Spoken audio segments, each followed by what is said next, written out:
Howdy, howdy. Howdy, howdy. And welcome to But It Was Aliens, the extraterrestrial comedy podcast where we probe paranormal activity to determine whether that activity really was paranormal. And we also probe whether Mr Moonwalker's voice is breaking.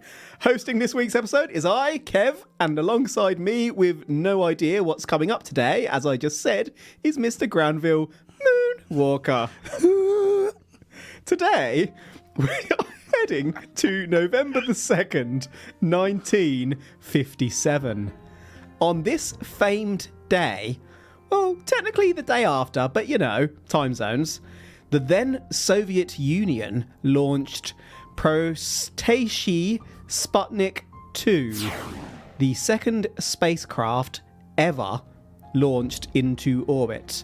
This was 32 days after the first craft from Earth to enter space, Sputnik 1, had launched. Now, if you're watching what you believe to be primitive Earthlings and suddenly a craft pops into the sky, you may have some sort of reaction to that. Depends on what kind of technology they have as to your reaction to the craft entering the sky. You could either applaud them for finally getting there, or you could laugh at how pathetic it was.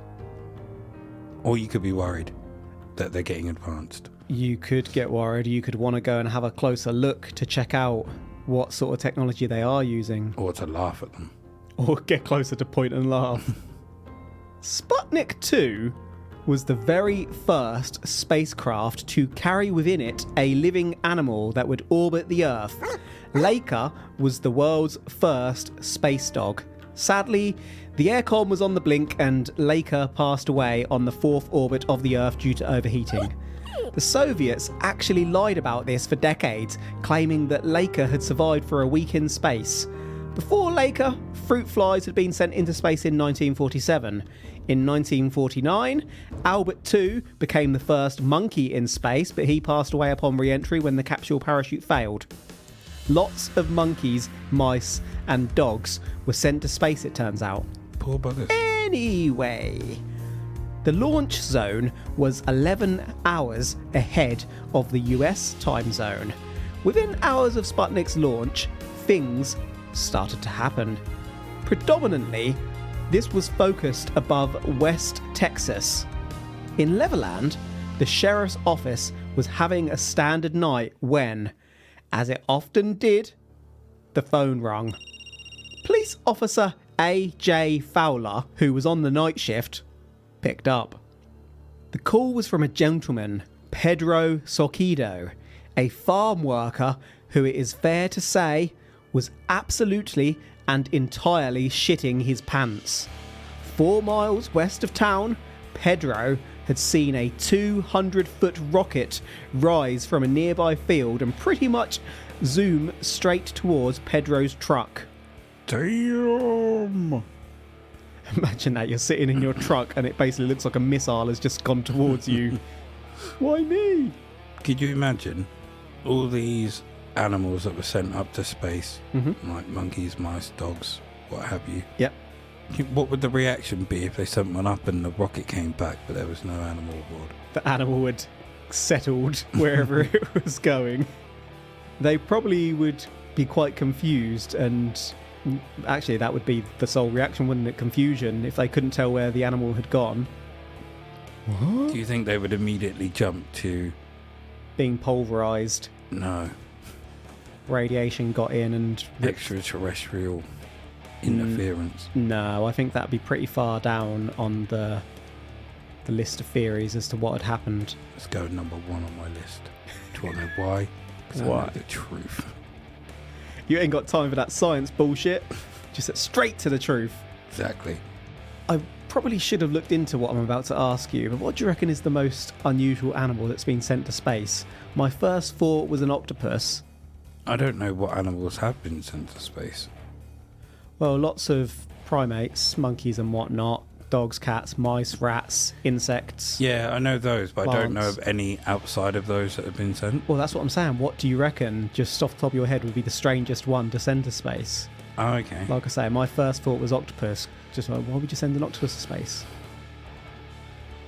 Maybe it sprouted legs and started walking. A bear. Getting a bear in a spaceship would be interesting. It's not like if the craft came back and the bear was alive, it's going to be able to tell you his experiences either, is it? Or neither is any of the others. Well, that's what I'm saying. That's why it'd be unusual. Like, at least with a dog or a cat, you can potentially... No, you couldn't. Study them, and they're not going to rip your head off. Like, study a bear. You're going to have to kill the bear, No, you're probably, or paralyse it. How are you going to study a bear? Just kind of coax it into where you want it. Like... I'll let you do that. If you create a tunnel, and then kind of how... what's the nursery rhyme with the two children in the house of gingerbread and whatever it's called? Hansel and Gretel. That's the one.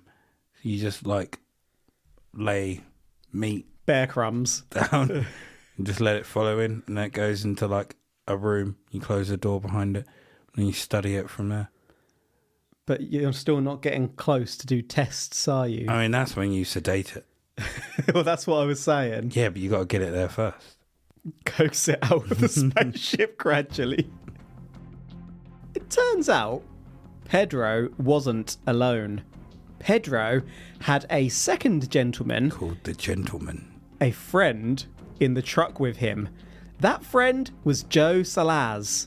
The two chaps were absolutely terrified of the impending collision, and to save their lives, Pedro launched out of the truck's cab and into a ditch to take cover, leaving Joe behind. Someone had to live to tell the tale. I was about to say, I love how you said to save their lives, and I was like, he's just jumped out on his own. Fuck your life. The rocket, aka UFO, passed directly overhead, accompanied by a huge blast as it did.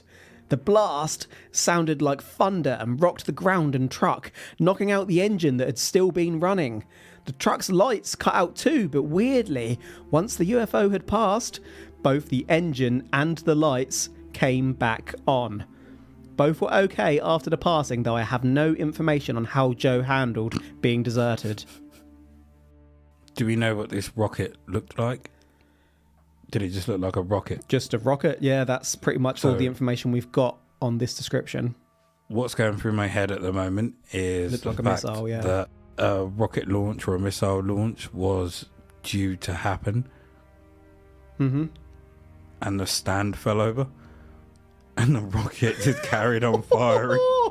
Imagine. And just went sideways. So, horizontal rocket launch towards Pedro and Joe directly at their vehicle. Or like the power of it just kind of shook it off kilter. And that's why it went sideways instead of straight. Or someone done what they shouldn't have done and had an open flame near a set of missiles.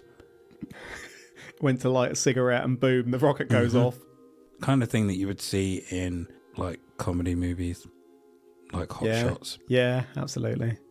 And Hot Shots Part 2. Officer Fowler basically laughed and assumed that the call was bullshit from a drunken fool. The call was ignored. An hour later, ring ring, another call was made to the sheriff's office. Jim Wheeler reported seeing an egg-like object sitting in the road 4 miles east of Levelland. The egg had a blue glow and was blocking the road. You shall not pass! Joe got out of his vehicle as it shut down, but as Joe moved towards the egg, it suddenly took off. As the egg took off, the car turned back on. Then, ring, ring, another call. In the police station, the laughing stopped. This call relayed an almost identical story to the first. A married couple, 10:55 p.m, northeast of Levelland. Bright flash, UFO overhead, car shut off, UFO passed with a boom, car turned back on, married couple banged at the side of the road, called police. Officers were just about to be deployed when, ring, ring, another call, and another, and another. Suddenly, this UFO was being seen east, north, and west of Levelland. Next up was Jose Alvarez, who saw the object at 11 p.m. 11 miles north of Levelland. The object was again sitting in the middle of the road. And he said... But the object quickly departed and Jose's vehicle came back on. So this is like an EMP egg. Yes. Yes. You were really confused then, weren't you? I was figuring it out in my mind. Going around shutting off people's cars and turning them back on again as it leaves. It's interesting, isn't it, that happens to every person who's being passed by this thing. My first thought is military object. Testing the powers of EMP, shutting off. Yeah. Because this is... What year was this? This was 1957. Okay. Ooh. Yeah. Reverse engineering some other alien tech that they received and testing that new alien tech on the general public. Alien tech. Mm-hmm. So you're going for military, but tech that they've got from aliens at an earlier point. Yes. Interesting. EMP testing is interesting. At 11 o'clock, 11 miles north of Levelland. Level. At 12:05 a.m., ring, another call. Newell Wright, a Texas Tech student, was driving 10 miles east of Levelland for unknown student reasons when suddenly Newell's car started cutting out and rolled to a stop. The lights dimmed. Newell got out and was about to check his car when Newell realised that there was what he thought to be a 100-foot-long egg sat in the middle of the road. As Newell looked on, the egg launched off into the night sky. The car came back on. Come 12:15, ring, another call. Officer Fowler picked up once again, thinking shit, he messed up agreeing to the night shift. This time, it was a farmer, Frank Williams, who had also seen an egg-shaped object with a blue glow. Each time the glow got stronger, Frank's engine cut out. Ring! Other callers included Ronald Martin at 12:45 a.m. and James D. Long at 1:15 a.m., all seeing this peculiar UFO sitting in the road before shooting off. When truck driver Long saw it, he actually fainted. Several officers had been deployed by this point to investigate the sightings. What's everyone doing up at this time? Seeing the sightings. Where are they all going? What are they driving around for? They're up to shenanigans. I think the student might have been up to shenanigans. I mean, but they're all up to shenanigans. if you drive around where we live at 12:15, you do encounter other cars. It's not like it's completely dead. Yeah, but it's not the 1950s. Yeah, greasers were around in the 50s. Everyone loved, and plus there was less places to go. People's kind of work-life balance was different. I will just also add completely off topic before I forget that D. Long, phenomenal name. Killed your trail of thought there, haven't I? Shenanigans is what you were. Yeah, everyone's up to shenanigans. Why are they all out that late? Well, maybe they're all trying to get home. From where? What are they doing? Shenanigans. Work? Shenanigans. Yeah, you've completely killed my train of thought with that. Up to shenanigans. I did have a question, but it's gone. Well, let's see if it jogs your memory. I know what I was going to say. As I say this sentence. Have you ever had your car Cut out whilst driving it? No. Never. The very first car I ever owned wouldn't start because it had... This took years to work to find out, but it turned out the CD player had been wired incorrectly to the engine/ignition. And so you used to have to wait in the car from anything between 5 seconds to 20 minutes for a little buzzing sound to come from the CD player. Once that sound came, it would turn on, but before then it would just go and it wouldn't, because it is such a random issue. It didn't I took it to several garages and it didn't show up in any diagnostic checks or anything. Yeah, because they wouldn't be looking there. Yeah, completely bonkers. Previous owner, I guess, did some shitty self-installation, but that's the only car problem I've ever really had. So I had my second car cut out on me as I put my foot on the accelerator and inconvenient. Went into the back of another car. Ooh. That was my A3. Damn. And then I ended up with the Micra. And then, while my A3 was getting fixed. Then the second time it happened was in my Cooper S New Year's Day, driving back at night. And then I got a blue hue and an egg in front of you. No one else on the road at all. Just the egg. Driving country roads. Came out of a junction. My car went, warning, oil pressure. And then it just cut out. And it just rolled into a stop. I'm fairly sure I can remember you mentioning this one at the time, but I don't remember the other one, although I assume it was a lot longer ago. Whenever I had the A3. Stuff like this does tend to happen to you a lot more than it does to me. I think this is further evidence that if either of me and you have been visited by alien/probed, it's definitely you. Probably. My life is mundane in comparison. I think every car I've had has had an issue. It's those eggs. The Mark III Golf, oil problem, sat at the garage getting fixed over winter, had the tree, all the crap from the tree above it drop on top of it and seep in and mould the fuck out the car. Crikey. Then the A3 with that issue. Then the TT, the aircon compressor sheared off whilst I was driving it. It was rattling around in the engine bay. Then the Cooper S was the oil fault.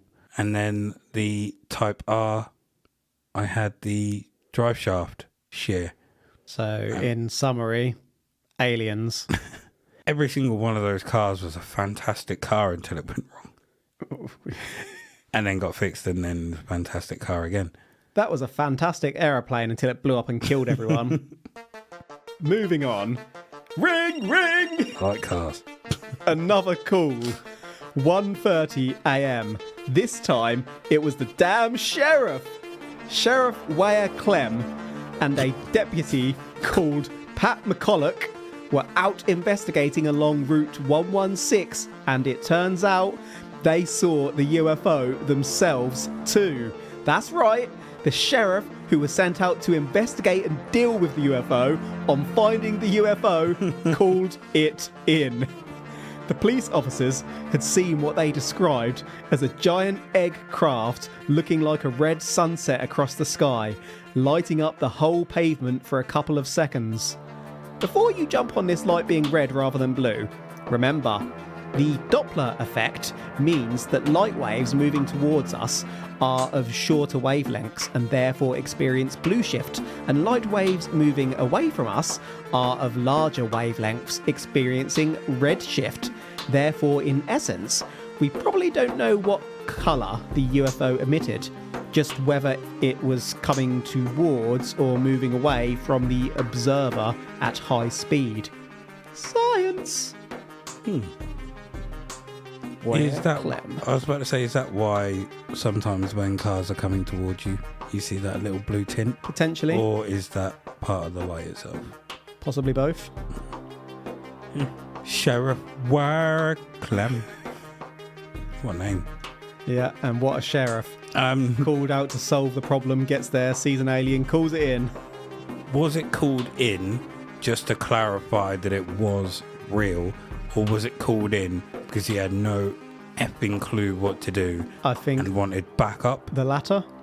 Or backup or instruction, or both? I'm going to go for back up. / can the police help, please? He was shitting it. Yeah, I think he thought it was absolute bullshit, got out, saw it himself and didn't know what to do and panicked. Shit. Ain't no way there's a UFO out there. God damn, it's a UFO! A second patrol vehicle, manned by officers Lee Hargrove and Floyd Levin, was also out investigating. They, too, encountered the craft, and being respectable, no, honourable and trustworthy officers, what did they do? That's right, they called in the sighting. Next up on the ringer phone to Officer Fowler at 1:45 a.m. was Ray Jones. Ray Jones! Levelland's fire marshal. Ray too saw the craft in the sky. As Ray did, his vehicle cut out. With that, the Air Force were called in. I scoured sources ranging from How Stuff Works and the Morning Call Pennsylvania newspaper to Texas Monthly, History and Wikipedia, and I couldn't verify who called the Air Force in. Maybe they picked up detections of this thing themselves. Maybe the thing themselves called it in. The Air Force sent a sergeant in, and that sergeant was in the city more than 7 hours. The sergeant interviewed Pedro Soquido, Jim Wheeler and Newell Wright, and in some accounts another 3 of the witnesses, but unusually the Air Force didn't interview all of the witnesses.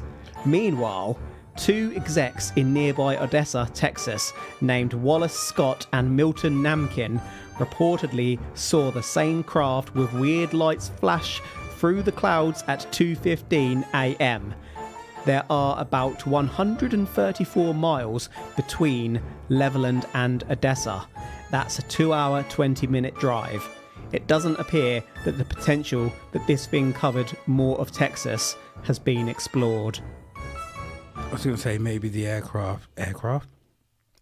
Force are there because they already know what this is. They're like, shit, it escaped. Oh, shit. People are seeing it now. Damn. Or maybe they released it purposefully to test it, and they wanted to see what people's reaction were and to make sure there wasn't any suspicion on the military. Mm-hmm. So they were out there reinforcing it as they question people. Sir, tell us about that UFO you saw, Guy. The Air Force offered an official explanation. Of course they did. Ball lightning. Ball lightning is a rare occurrence in Moonwalker's pants. No.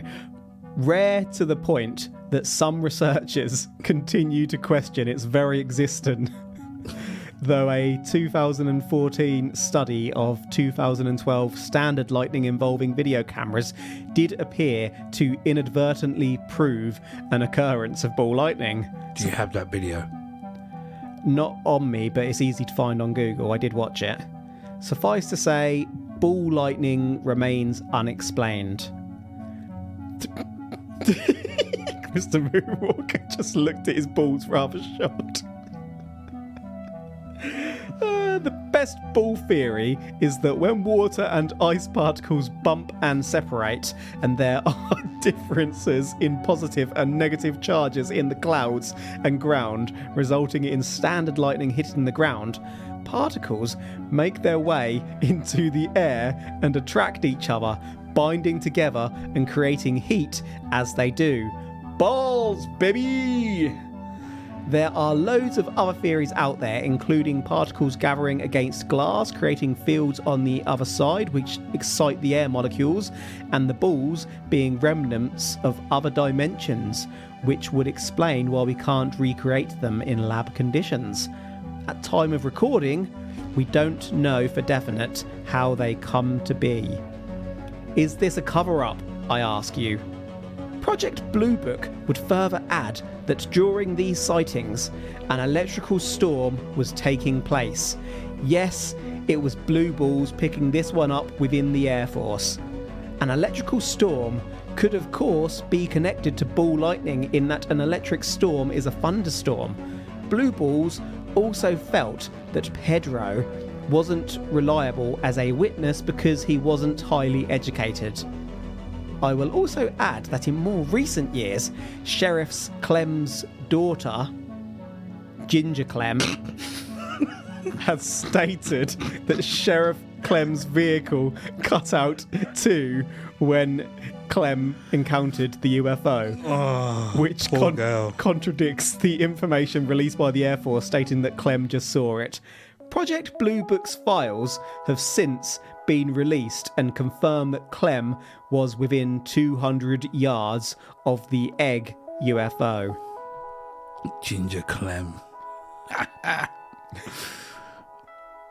At least it's not Ginger Clam. So whilst this is going on, we have lightning. We pretty much have a storm the whole time, or just lightning. No rain, no wind, no thunder.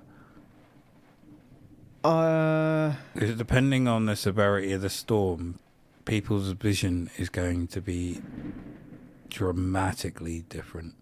Did I say there was a storm? Mm-hmm. I said that you said they there was theorised that it was lightning. I didn't actually say there was a storm. I just said that's the explanation you they said gave, there was lightning at the time, which is why I asked if there was a storm or if it was just flashes of lightning, because you can have one without the other. Hence me asking. It appears that Greybeard doesn't have an answer for me. No, the problem is, I know the project. What I can't remember is what I put in the next section, and we're going to clarify it momentarily. But Blue Book said an electrical storm was taking place at the time. Yes. So I didn't say that there was an electric storm taking place. Blue Book said there was. Yeah. But no one else has said there was. You'll know why I'm stuttering momentarily. Okay. Tell me why you're stuttering, bitch. Years later, there we go. Project Blue Book's chief scientific advisor, J. Allen Hynek, would remark that there was no evidence to suggest that ball lightning can turn cars off and on, or that there was an electrical storm in the area at this time. That's why. That's right. Hynek disputed the cover-up story of this close encounter of the second kind, going so far as to call this case one Hynek was not proud of. Is Hynek saying that he wasn't thorough enough, or is Hynek soft disclosing that this one is indeed a cover-up? An astronomer who graduated from Harvard called Donald H. Menzel, however, supported the claims of ball lightning and electrical storms. I guess, ultimately, anyone who wasn't there could say that this was or wasn't the case. A lot of these sightings were outlined in the Leominster Daily Enterprise newspaper on November the 5th, 1957. This could make some suspicious, but where else are you going to hear about the news in 1957 but in newspapers? Obviously, Air Force and police records form a part of the research for this case too, and there were reportedly more than 20 independent calls to the Popo. The police themselves claimed that there were no planes in trouble for the area, so we don't really have any logical explanations. This case is one of the most credible UFO sightings in history due to the massive number of independent witnesses, all with similar experiences. It's not 300 witnesses though, is it? Well, it's credible named witnesses. Name me those 300 witnesses. Bill third, Billy Bob Bilson, Jim, Bile, Ginger, Ginger Clam, Ginger Clam, Ginger Snaps. 10 minutes later, Steve Wilco, Billy Bob Thornton,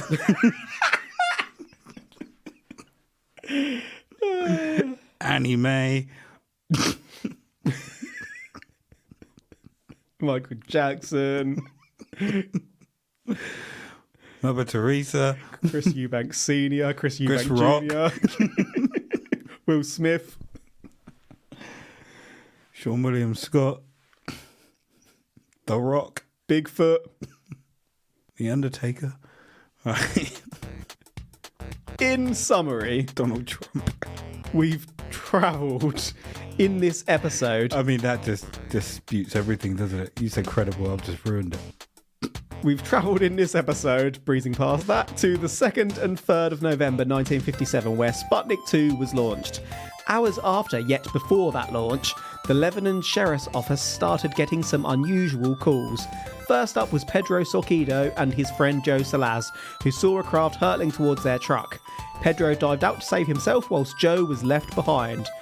Fortunately for the chaps, the craft just passed overhead, but as it did, accompanied by a blast sounding like thunder, the car lights and engine cut out. They came back on once the craft had passed. Next, Jim Wheeler called into the sheriff's office advising that he had seen an egg with a blue glow blocking a road. Jim's car too turned off as the egg was near, but as soon as the egg took off, the car turned back on. At 10:55, a married couple saw the UFO, and again their car shut off until it passed. This UFO was being seen everywhere around Levelland. By 11 p.m, Jose Alvarez was having a sighting, and just as with the others, it consisted of an object in the middle of the road, and the car shutting off until the object was gone. By 12:05 a.m, Newell Wright, the Texas Tech student, was out doing stuff when his car rolled to a stop and the lights cut out. In front of Newell was a giant egg UFO which shot off into the sky before Newell's car came back on.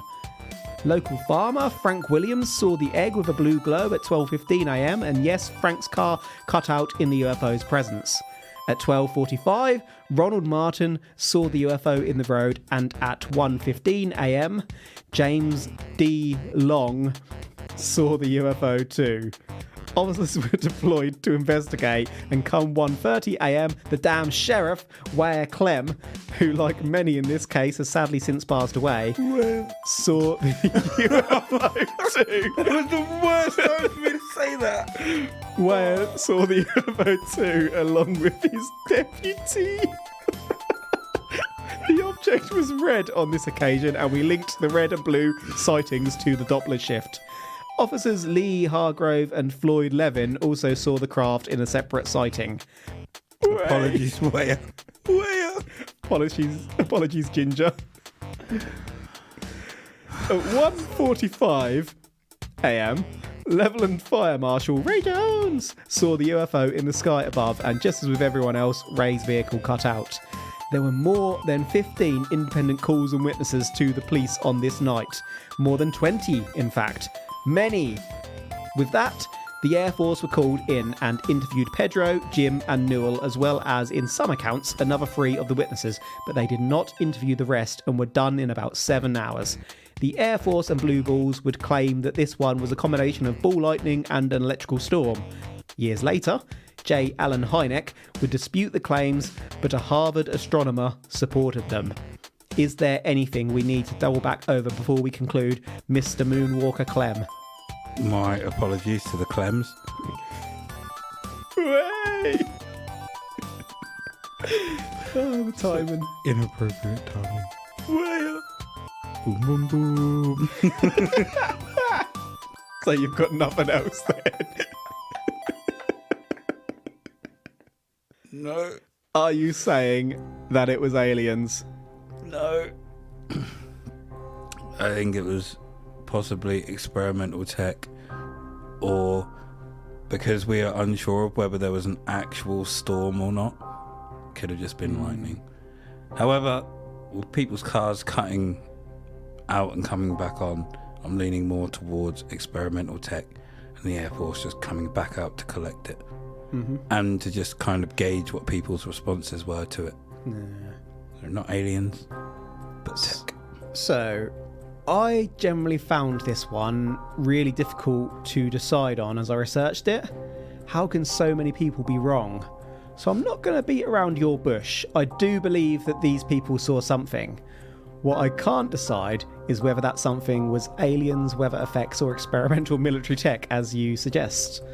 The fact that the Air Force took this one seriously makes me a bit suspicious, though. My gut leans slightly more towards military than aliens because there was no butt stuff, but then if there was butt stuff, I'd probably be suspicious.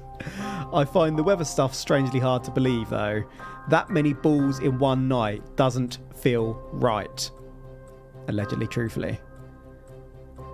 Remember, those balls are really, really, really rare, yet we're saying they were seen by 15, 20 different people in different places. Oh, that's true. Yeah. But when I wrote this one, my feeling was that I'm not saying that it was aliens, but have I changed my mind as we've covered it out loud? No, I haven't. I'm not saying that it was aliens. I actually agree with yourself, Mr. Moonwalker. I lean towards it being military tech just because of the Air Force's involvement and turning up and whatnot, and the fact they didn't interview everyone. Also, we don't know who called them.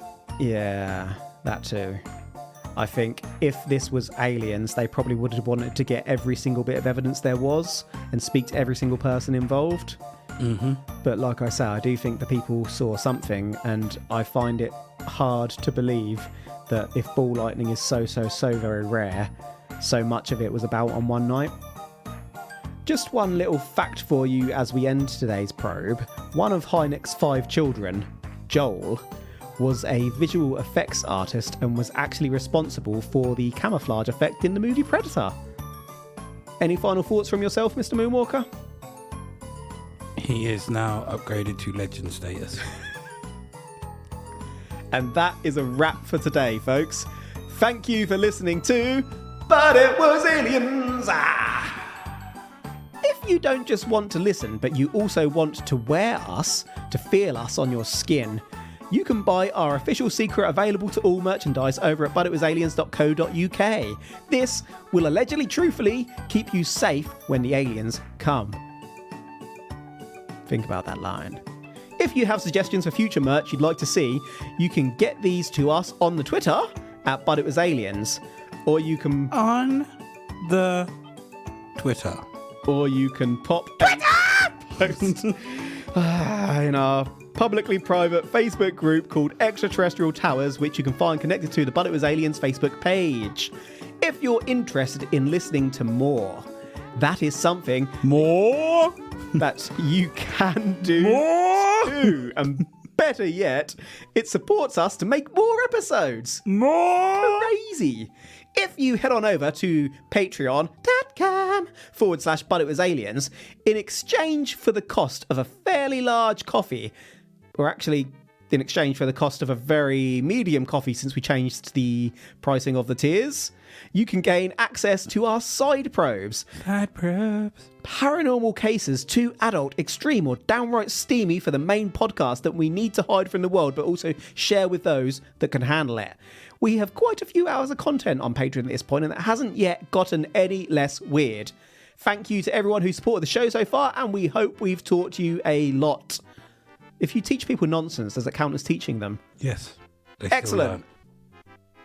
Pardon? They still learn. Whether they learn to not be like us, they still learn. They're learning potentially infactual stuff. Is that learning? We're stupiding the world.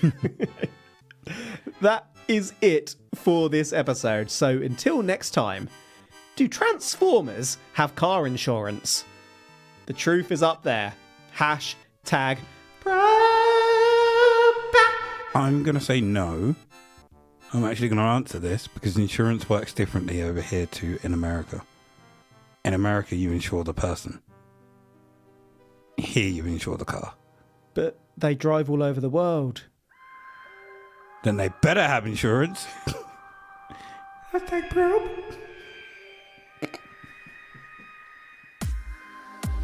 Optimus claim. Optimistic.